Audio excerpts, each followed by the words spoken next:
Hello, I'm Alma Angeles. We're moving to the next stage of the pandemic. And as the world resets to the new normal, we find ourselves seeking the right balance between health and livelihood, constantly adjusting the boundaries between liberty and responsibility. On tonight's headlines. At least 14 people now were killed and dozens wounded, including soldiers and police, in a twin bombing involving a suicide attacker on a southern Philippine island that is a stronghold of the Abu Sayyaf militants. Firefighters on Sunday battled some of California's largest ever fires that have forced tens of thousands from their homes and burned 1 million acres, with further lightning strikes and gusty winds forecast in the days ahead. And 2 hurricanes are expected to slam into the U.S. Gulf Coast in the coming days, forecasters said, as Tropical Storm Laura killed at least 12 people when it struck Haiti and the Dominican Republic. And the U.S. President Donald Trump announced that the Food and Drug Administration has issued an emergency authorization for doctors to use blood plasma from recovered coronavirus patients as a treatment against the disease.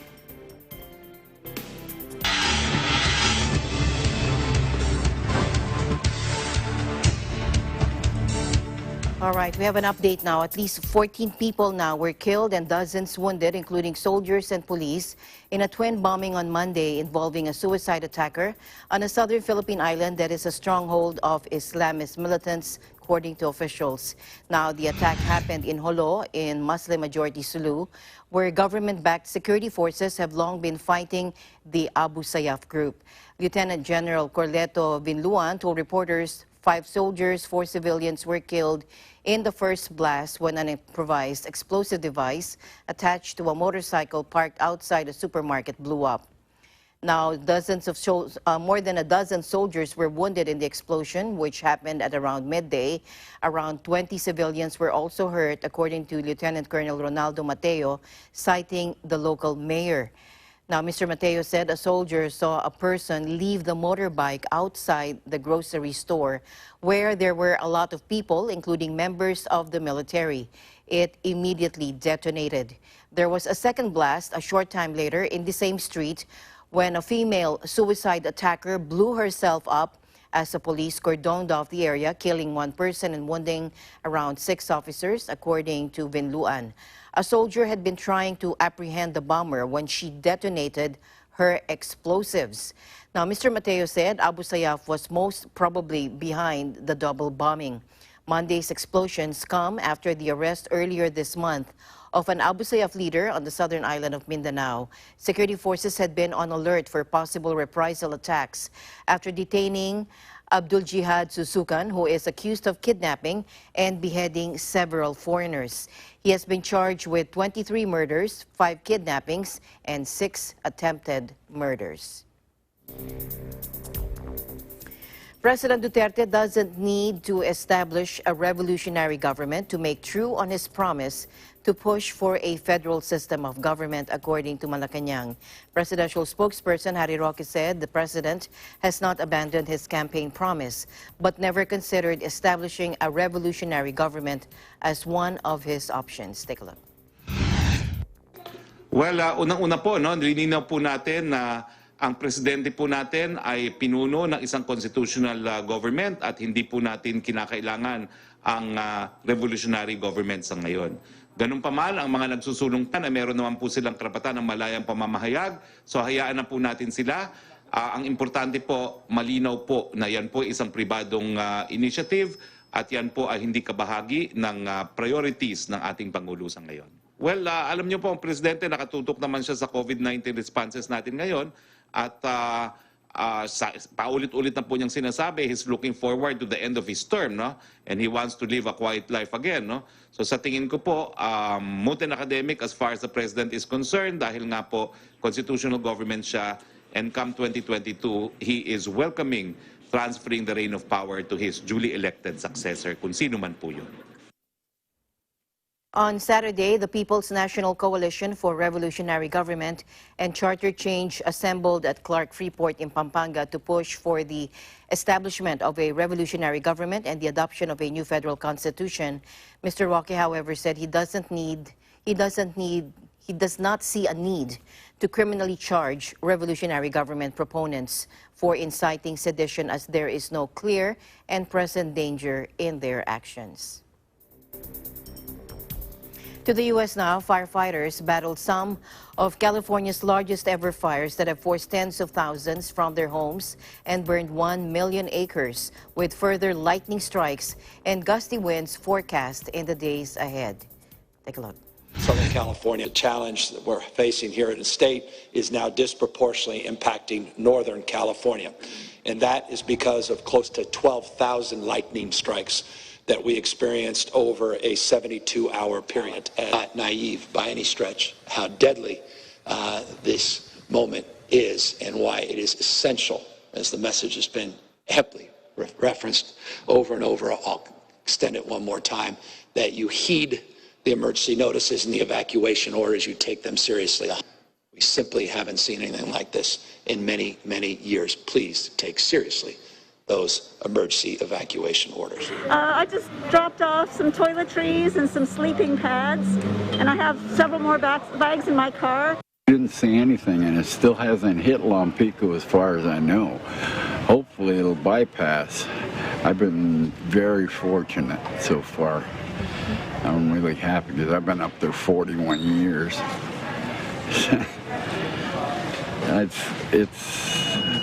This kind of stuff should never happen. It shouldn't happen in America.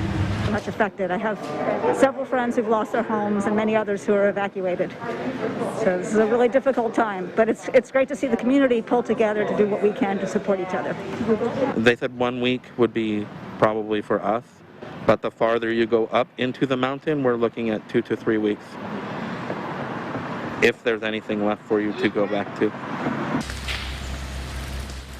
Thousands of lightning strikes have hit the state in the past week, igniting fires that left smoke blanketing the region, bringing the total area burned to close to 1 million acres or 400,000 hectares, according to CAL FIRE Public Information Officer Jeremy Rand. Now, that is considered a stunning toll this early in California's fire season, which normally runs from August to November. And it comes as exhausted firefighters are already struggling to keep up with the far-flung blazes. The National Weather Service said dry thunderstorms could spark additional wildfires, adding that the western U.S. and Great Plains are shrouded under a vast area of smoke. Now, it issued red flag warnings covering large swaths of northern and central California. Meanwhile, 2 hurricanes are expected to slam into the U.S. Gulf Coast in the coming days, according to forecasters, as Tropical Storm Laura killed at least 12 people when it struck Haiti and the Dominican Republic. U.S. media said twin hurricanes were unprecedented in the Gulf of Mexico since records began 150 years ago. Tropical Storm Marco strengthened into a hurricane with winds of 75 miles per hour and is forecast to hit the state of Louisiana on Monday. Tropical Storm Laura hammered Haiti and the Dominican Republic with heavy rains, killing at least 12 people, 9 in Haiti and 3 in the Dominican Republic. It was set to become a hurricane on Tuesday that could hit the U.S. coastal region on Wednesday. Energy companies have already suspended some oil and natural gas production in the Gulf as the weather deteriorates. The U.S. National Hurricane Center said Storm Laura was bringing torrential rainfall and life-threatening flooding to Haiti, which shares Hispaniola Island with the Dominican Republic. The storm killed 3 people in the Dominican Republic's capital, Santo Domingo, according to Juan Manuel Mendez, head of the country's Center of Emergency Operations. A woman and a child died at home, while a young man died when a tree fell on his home. The Atlantic storm season, which runs through November, could be one of the busiest ever this year, with the Hurricane Center predicting as many as 25 named storms, and Laura is the 12th so far. Meanwhile, President Trump approved a disaster declaration for California as wildfires in the state rage. He also approved a request for federal assistance related to the tropical storm Marco and Hurricane Laura. Take a look. And the storms in the Gulf of Mexico. Yesterday, I approved a major disaster declaration for California. Spoke to Governor Newsom. as they battle two of the worst wildfires in the history of their state. That continues. The federal government has already deployed over 26,000 first responders and personnel to battle the wildfires. We're working very closely with the governor, and we'll take care of the situation. But we have 26,000 first responders already. Our hearts go out to the thousands of families who have lost their homes as we grieve for the families of 2 first responders and 5 residents who have tragically lost their lives. It's been a very horrific fire, one of the biggest we've ever seen. My administration is also closely monitoring Hurricane Marco and Tropical Storm Laura, which are coming in rapidly. Hurricane Marco is expected to make landfall in Louisiana tomorrow, and Tropical Storm Laura is expected to hit Louisiana 2 days later. This is somewhat unprecedented, the scope of the storms and also the fact that they come so quickly after one another. Both storms have the potential of gathering strength before they make landfall and could cause significant damage across the Gulf Coast and also in Puerto Rico. We have everybody stationed and ready to go in Puerto Rico and the Gulf Coast, and we have tremendous people. A major disaster declaration is signed and ready to go. We have everybody ready in Puerto Rico, the Gulf Coast, Louisiana, and also on the forest fires in California. So we have a great team. Unfortunately, we have some very, very powerful natural disasters. The Miami-based Hurricane Center said on Sunday that a slightly stronger Laura was just south of eastern Cuba after sending life-threatening flash flooding likely over the Dominican Republic, Haiti, Cuba, and Jamaica. Marco, meanwhile, was expected to bring life-threatening storm surges and hurricane-force winds to parts of the U.S. Gulf Coast on Monday and Tuesday local time. The Atlantic storm season, which runs through November, could be one of the busiest ever this year. The Hurricane Center is predicting as many as 25 named storms, and as earlier mentioned, Laura is the 12th so far.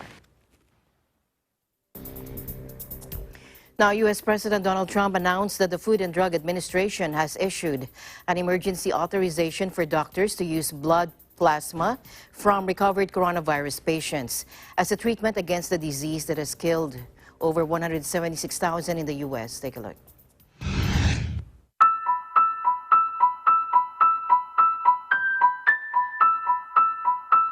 Today, I'm pleased to make a truly historic announcement in our battle against the China virus that will save countless lives. The FDA has issued an emergency use authorization, and that's such a powerful term, emergency use authorization for a treatment known as convalescent plasma. This is a powerful therapy that transfuses very, very strong antibodies from the blood of recovered patients to help treat patients battling a current infection. It's had an incredible rate of success. Today's action will dramatically expand access to this treatment. Operation Warp Speed, that is everybody working together. We're years ahead of approvals we would be if we went by the speed levels of past administration. We'd be 2 years, 3 years behind where we are today, and that includes in vaccines that you'll be hearing about very soon, very shortly. To deliver treatments and vaccine to save lives, we're removing unnecessary barriers and delays, not by cutting corners, but by marshaling the full power of the federal government. We provided $48 million to fund the Mayo Clinic study that tested the efficacy of convalescent plasma for patients with the virus. Through this study, over 100,000 Americans have already enrolled to receive this treatment, and it has proven to reduce mortality by 35%. The data we gathered suggests that patients who were treated early in their disease course, within 3 days of being diagnosed, with plasma containing high levels of antibodies, benefited the most from treatment.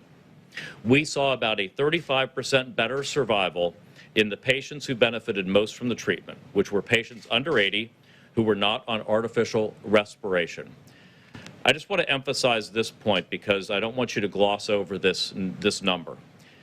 We dream in drug development of something like a 35% mortality reduction. This is a major advance in the treatment of patients. This is a major advance. Convalescent plasma is one new tool that we've added to our arsenal against COVID-19, alongside remdesivir, steroids, and a number of other promising options currently being studied.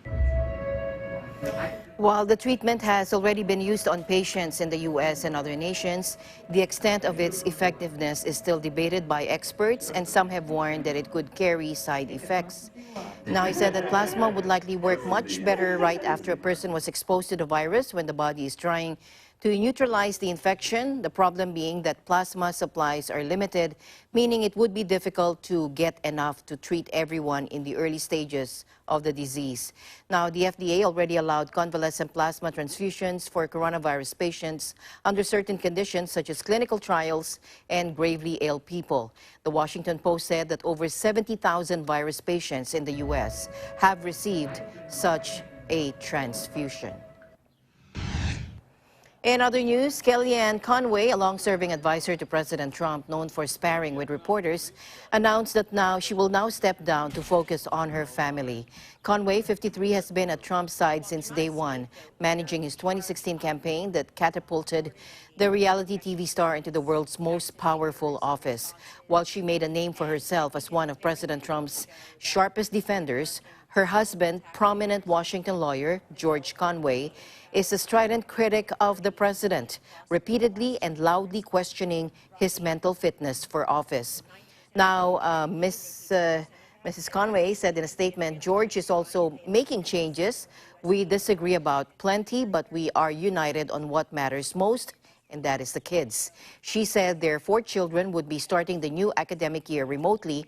Separately, meanwhile, George Conway said he would be stepping back from the Lincoln Project, a group of anti-Trump Republicans he co-founded, and taking a break from Twitter, which he frequently used to assail the president.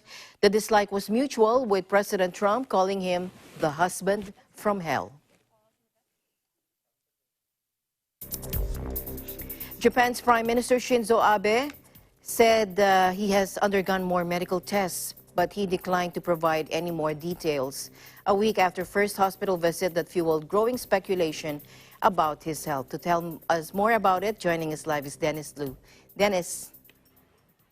Hello, Alma. Good evening. Good evening, Japan's Dennis. Prime Minister Shinzo Abe said Monday he had undergone more medical tests but declined to provide details a week after a first hospital visit that fueled growing speculation about his health. Abe cut short his first term in office in part because of crippling health problems linked to ulcerative colitis, an ailment he said he had overcome when he returned to power in 2012.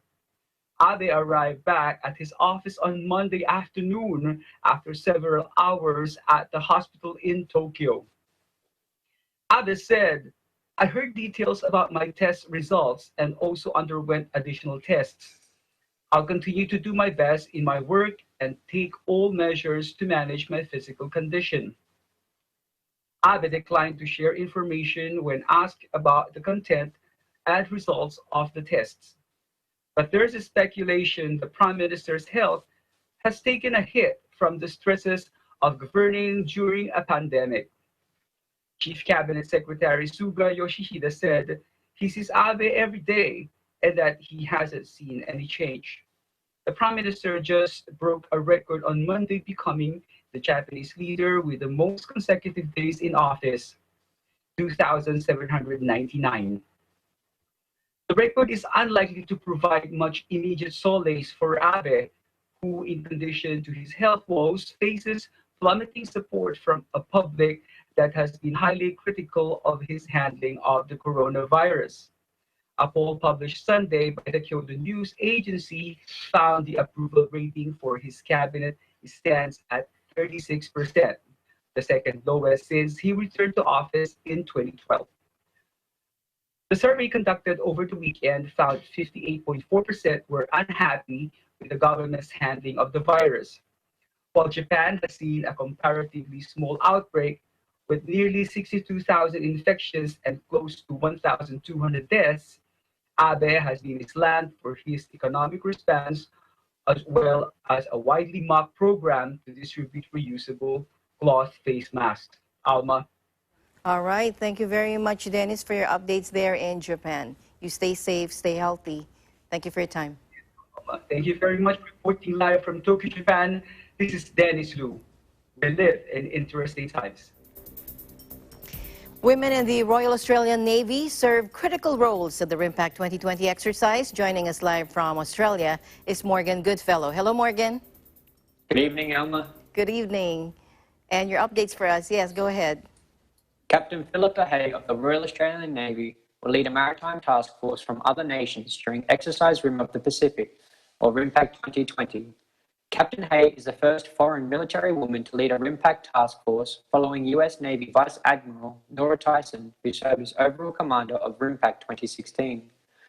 Hay will command more than 2,500 sailors and officers across 11 warships from Australia, Canada, France, Japan, the Philippines, and the United States. She will lead the uniquely complex and challenging multinational environments for forces to hone their skills. In 1993, she joined the RAN and was selected for an exchange with the United States Navy as part of the Middle East Force. She was the first female to qualify as an Australian ship's diver and the first female to serve in the Australian Minor War Vessel Sea Training Group. Last year, Hay also became the inaugural Task Group Commander of Australia's Regional Engagement Mission in the Southwest Pacific. Other women serving in the Royal Australian Navy are also taking part in the exercise. Here's some of their feedback. Since 1971, when RIMPAC began, Australia's participation has helped foster and sustain the partnerships that secure a free and open Indo-Pacific region. Australia's delegation includes the HMA ships Hobart, Stuart, Arunta, and Sirius. Their participation in RIMPAC is also part of their regional presence deployment through Southeast Asia and the Pacific. 10 nations, 22 surface ships, 1 submarine, multiple aircrafts, and approximately 5,300 personnel are participating until August 31st. Hosted every year by the US Navy's Pacific Fleet, RIMPAC is dubbed as the world's largest maritime exercise. However, this year will be a Nazi-only event in light of the COVID-19 pandemic. Back to you, Alma. All right. Thank you very much, Morgan, for your updates. There, we look forward to more updates from Australia. Thank you, Morgan. Reporting from Townsville, Australia, this is Morgan Goodfellow, Eagle News. We live in interesting times. Indeed. All right. Protests erupted in the U.S. city of Kenosha, Wisconsin, after police shot a black man in the back several times from close range as he got into a car on Sunday evening, according to cell phone video of the incident. Now, the man named as Jacob Blake by Wisconsin Governor Tony Evers was airlifted to Froedtert Hospital in Milwaukee and was in serious condition, according to Kenosha police. Tonight, Jacob Blake was shot in the back multiple times in broad daylight in Kenosha, Wisconsin. Evers said on Twitter, "While we do not have all of the details yet, what we know for certain is that he's not the first black man or person to have been shot or injured or mercilessly killed at the hands of individuals in law enforcement in our state or our country. We stand with all those who have and continue to demand justice, equity, and accountability for black lives in our country," unquote. Police said the shooting occurred when they were responding to a domestic incident at about 5:11 p.m.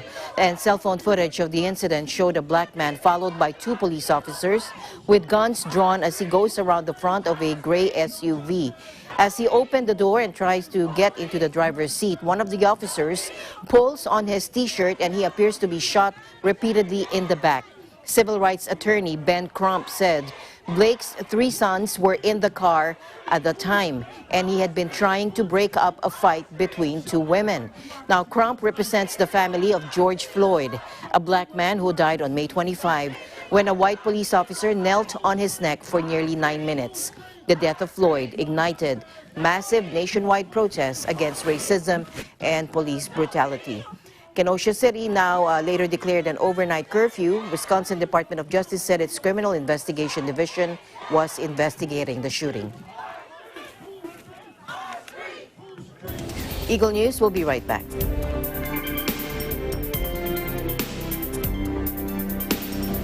Mula noon hanggang ngayon, Gabay natin ang MTRCB ratings sa matalino at responsableng panonood.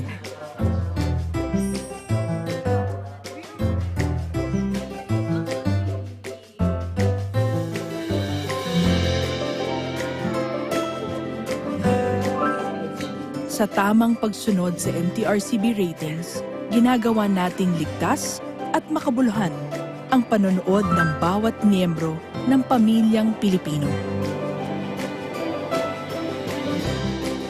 Lumipas man ang panahon hanggang may pamilyang Pilipino, andyan ang MTRCB.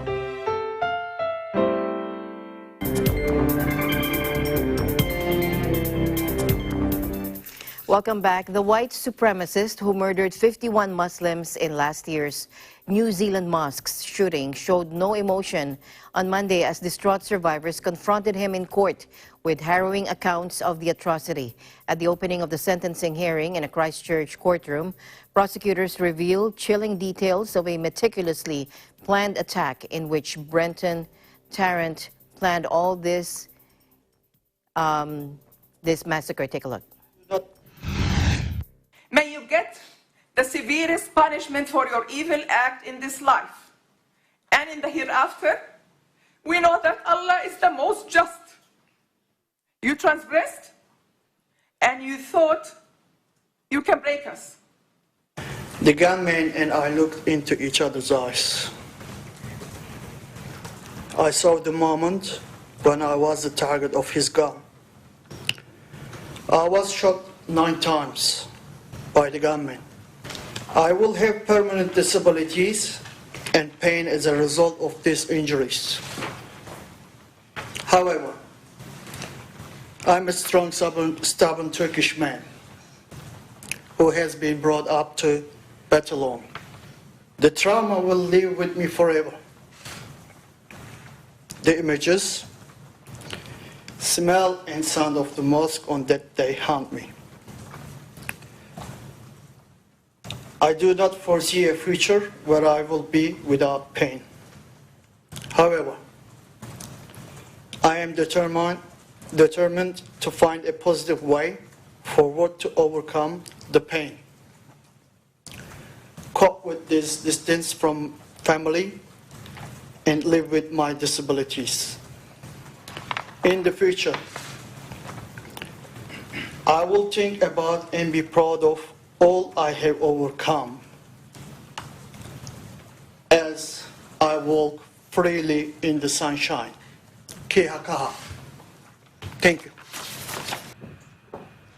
Now, the court was told Tarrant arrived in New Zealand in 2017 and based himself in Dunedin, 360 kilometers south of Christchurch, where he built up a collection of high-powered firearms and purchased more than 7,000 rounds of ammunition. He also bought military-style ballistic armor and tactical vests. 2 months before the attack, he drove to Christchurch and flew a drone over the Al Noor Mosque, filming the grounds and buildings, including entries and exits, and made detailed notes about traveling between mosques. On Friday, March 15, 2019, he left his Dunedin address and drove to Christchurch armed with a range of high-powered weapons on which he had written references to historic battles, figures of the Crusades, and more recent terror attacks and symbols. Dressed in military-style camouflage clothing, including a full tactical vest with the front pockets containing at least 7 fully loaded magazines and a scabbard holding a bayonet-style knife, he mounted a camera on his helmet to record the attacks. Tarrant is representing himself at the hearing. Judge Cameron Mander has imposed reporting restrictions to prevent his using the court as a platform for extremist views.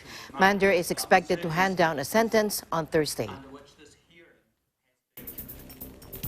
In other news, Prime Minister Shinzo Abe extended the lockdown in New Zealand's largest city, saying more time was needed to ensure a stubborn cluster of coronavirus infections was under control.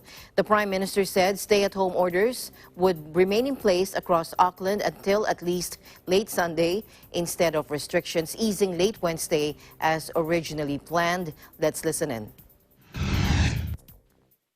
We have seen in recent days cases emerge that happened before Level 3 came into force. They have shown us how tricky this virus is. They have happened on a bus journey between absolute strangers. We have seen a case we believe occurred through a retail shopping experience. Many cases through churches. If it weren't for level 3, this cluster would be exponential. Of that, I have no doubt. This is a contained cluster, but it is our biggest one. And that means the tail will be long, and the cases will keep coming for a while to come. What we need to do, though, is put ourselves in the best long-term position to manage it successfully and in the most contained way we can. That is why the Director General has recommended to Cabinet, and Cabinet has agreed to apply a short extension of level 3 restrictions in Auckland until 11:59 p.m. this Sunday, 30 August. You may recall we were due to lift restrictions on Wednesday. These extra 4 days are believed necessary to allow us to move down a level in Auckland and stay down. We want both confidence and certainty for everyone. We also agree with the Director General's view that, as we did before, that Auckland should step its way into level 2. That means from midnight on Sunday, schools, hospitality, retail, and those entities that are all able to operate at level 2, they all reopen. But we will keep a limit on mass gatherings. That means groups of no more than 10, with the exception of tangihanga and funerals, which you will recall occurred with up to 50 people the last time we stepped into level 2 gradually. The rest of the country will maintain the current level 2 settings. We will put these settings in place for 1 week from Sunday and review them before Sunday, the 6th of September. So just to review again, we will be keeping in place the current settings for Auckland until 11:59 p.m. on Sunday. From there, we will then move into level 2 for Auckland, with the exception of mass gatherings that will be limited to 10, unless you are attending a tangihanga and a funeral where 50 will able to be applied. New Zealand suppressed the virus with a strict 7-week lockdown earlier this year, and its re-emergence has forced the country's general election to be pushed back to October 17 from September 19. Meanwhile, in Indonesia, foreign tourists won't be allowed to visit Bali for the rest of 2020. Due to coronavirus concerns, its governor said scrapping a plan to open up the Indonesian island from next month. The holiday hotspot reopened beaches, temples, and other tourism spots for domestic visitors at the end of July and has said it would let foreign tourists return on September 11. But the plan has now been canceled over concerns about Indonesia's mounting virus cases and with many foreign nationals subject to travel bans in their home countries. Jakarta is also yet to lift its ban on foreign tourists entering Indonesia. The situation in Indonesia is not conducive to allow international tourists to visit Indonesia, including Bali, the island's governor, Wayan Koster, said in an official letter dated Saturday. He didn't give a new date for allowing foreign tourists to visit. The volume of flights to and from Bali plummeted during the global pandemic, leaving hotels empty and restaurants struggling to survive. Bali has recorded some 49 deaths and just over 4,000 cases of coronavirus. Nationwide, Indonesia has seen at least 6,680 virus deaths, with more than 153,000 confirmed cases, but the real toll is widely believed to be hidden by limited testing. Meanwhile, beachgoers on South Korea's most popular holiday island of Jeju defied coronavirus warnings on Monday, with hundreds taking to the shores the day after the government closed beaches nationwide. Take a look.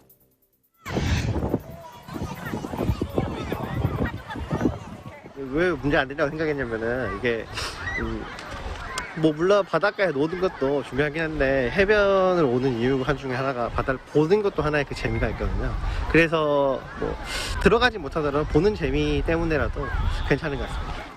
정부 입장에서는 그렇게 하는 게 맞는 것 같아요. 일단은 저희는 한 번이라고 해서 이용을 하지만 이게 폐상을 안 하게 되면 모든 사람들이 당연히 이용해도 된다고 생각해서 더 많이 올릴 거고, 또 이렇게 많이 저희보다 더 걱정하는 사람들은 정부가 아무것도 안 한다고 생각할 거기 때문에 정부 입장에서는 충분히 이렇게 하는 게 맞는 것 같아요.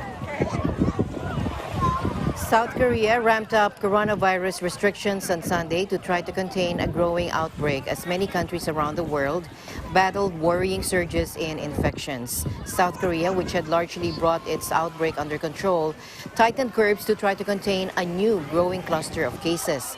Nightclubs, karaoke bars, and beaches have been closed with tight restrictions on large gatherings and religious services after hundreds of infections were linked to Protestant churches. Face masks now mandatory in the capital Seoul's public areas from midnight.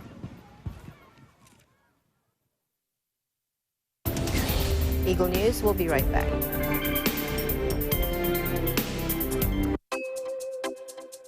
The New Era University, in its 45th year of excellence, discipline, and service to humanity, will offer online education all levels beginning this first semester academic year 2020 to 2021 through the NEU Virtual Learning Environment, or NEU VLE. New Era University offers a complete basic education cycle from kindergarten up to senior high school, offering all strands.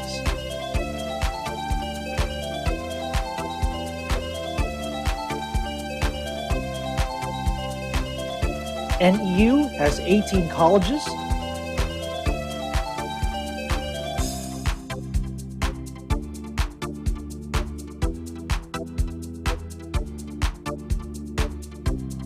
and 2 graduate schools. It also offers ALS and ETI. Best of all, NEU has the most affordable tuition fees among private universities in the Philippines. NEU is at Quezon City, the city of San Fernando, Pampanga, General Santos City, South Cotabato, Lipa City, Batangas, and Pinugay, Baras, Rizal. New Era University is under the stewardship of Dr. Nilo L. Rosas. What are you waiting for? Be part of the new normal. Enroll now. Classes start on October 5, 2020.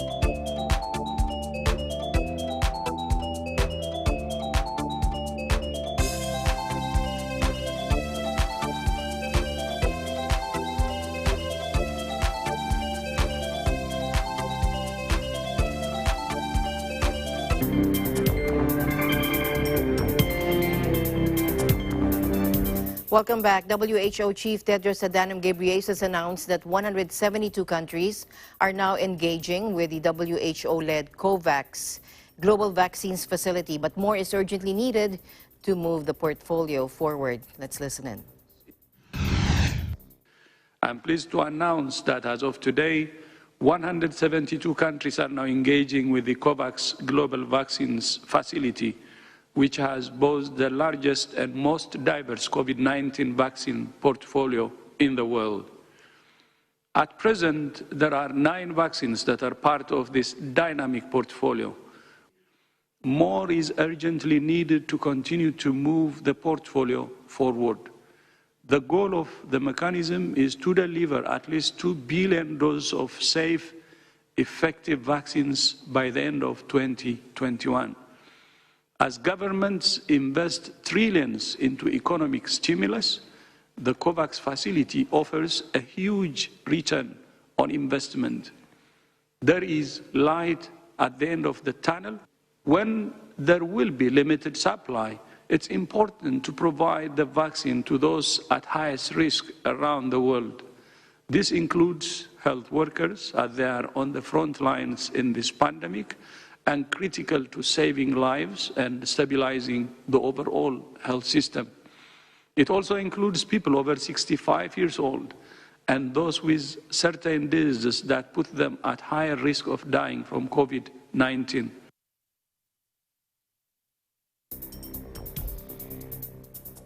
Tens of thousands of demonstrators massed in central Minsk to demand the resignation of Belarusian President Alexander Lukashenko, who flew over the scene of the banned protests in a helicopter and called the marchers rats. Take a look.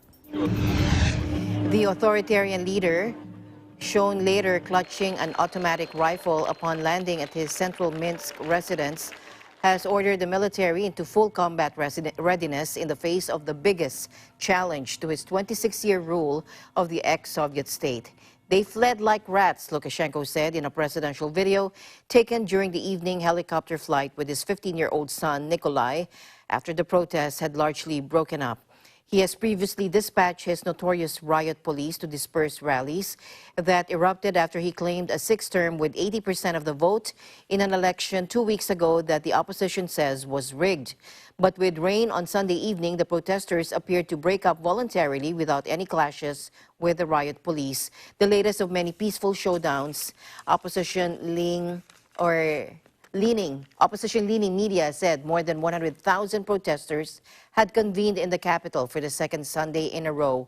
And smaller demonstrations were also reported in provincial cities. The European Union has rejected the election results and vowed to sanction Belarusians responsible for ballot fraud and a police crackdown that has seen nearly 7,000 people arrested with allegations of gruesome torture and abuse in police custody.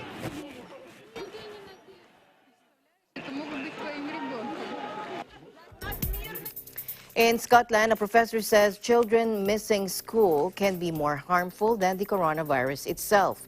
Caroline Kennedy gives us more. Children missing school is more harmful than catching the coronavirus.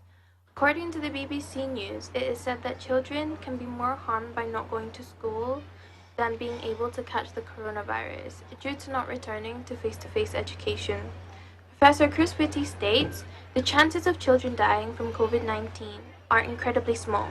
Although, with that being said, missing lessons within school damages children in the long run. Millions of students within England, Wales, and Northern Ireland are preparing themselves to return to face-to-face education, whereas within Scotland, students have already made their decision to return to school. Professor Whitty has also claimed that COVID-19 will be a great challenge within at least 9 months. As for the students that have returned to education within Scotland, the topic of them wearing face masks within education facilities is very possible. Some students have even exclaimed themselves that it is nearly impossible to social distance from each other within inside the facility. A high school within Edinburgh have also advised their students to be wearing facial masks when they are moving from classroom to classroom for their lessons. Moving forward from this, though, many teachers are happy to finally be returning to face-to-face teaching.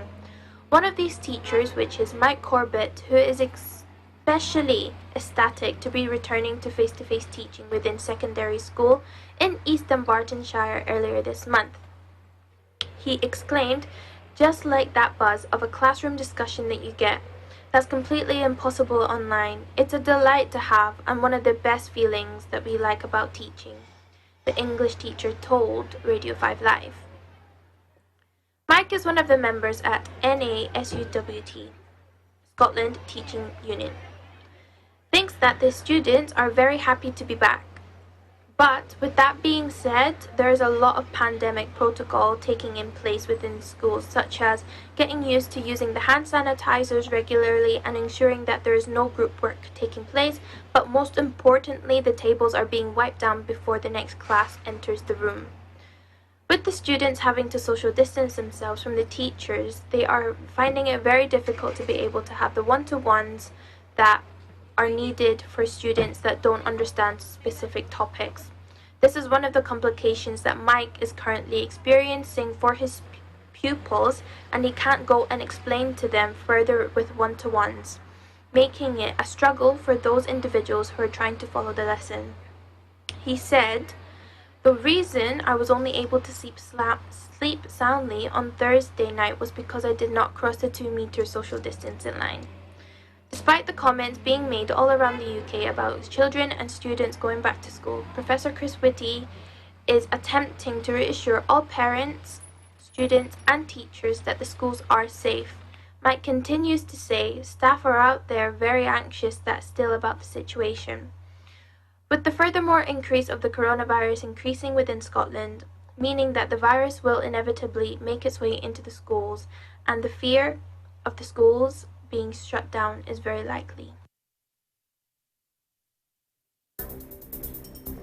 Thank you, Caroline. War-torn Syria's government Monday blamed a terrorist attack on a gas pipeline near Damascus for a nationwide blackout in the latest such alleged assault on its energy infrastructure.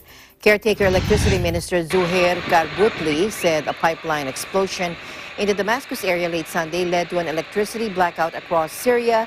This is according to state news agency Sana. The caretaker Oil and Mineral Resources Minister Ali Ghanem said the explosion of the gas pipeline between Adra and Dimer was the result of a terrorist attack, but provided no further details. James Jeffrey, the U.S. point man on Syria, told journalists in Geneva that the U.S. was still looking into who was responsible for the pipeline attack. Mr. Karbutli, meanwhile, said the explosion was the sixth of its kind on the pipeline in that area without giving a time frame. Syria's war, meanwhile, has killed more than 380,000 people and displaced more than half the pre-war population since it started in 2011 with the repression of anti-government protests.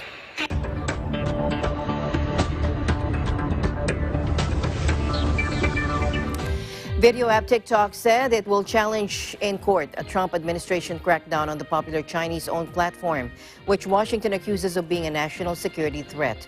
As tensions soar between the world's two biggest economies, President Trump signed an executive order on August 6, giving Americans 45 days to stop doing business with TikTok's Chinese parent company ByteDance, effectively setting a deadline for a potential pressured sale of the app to a U.S. company. To ensure that the rule of law is not discarded and that our company and users are treated fairly, we have no choice but to challenge the executive order through the judicial system, TikTok said in a statement. Even though we strongly disagree with the administration's concerns, for nearly a year, we have sought to engage in good faith to provide a constructive solution, it said. What we encountered instead was a lack of due process as the administration paid no attention to facts and tried to insert itself into negotiations between private businesses, unquote. ByteDance, meanwhile, said in a separate statement that the suit would be filed on Monday, U.S. time. President Trump claims TikTok could be used by China to track the locations of federal employees, build dossiers on people for blackmail, and conduct corporate espionage. The company has said it has never provided any U.S. user data to the Chinese government and that Beijing has blasted Trump's crackdown as political. And finally, in our news, industrial robotic arms are the focus at the Taiwan Automation, Intelligence and Robot Show, which features more than 750 exhibitors. The International Federation of Robotics estimates that by 2022, 4 million industrial robots will be working in factories worldwide. Take a look.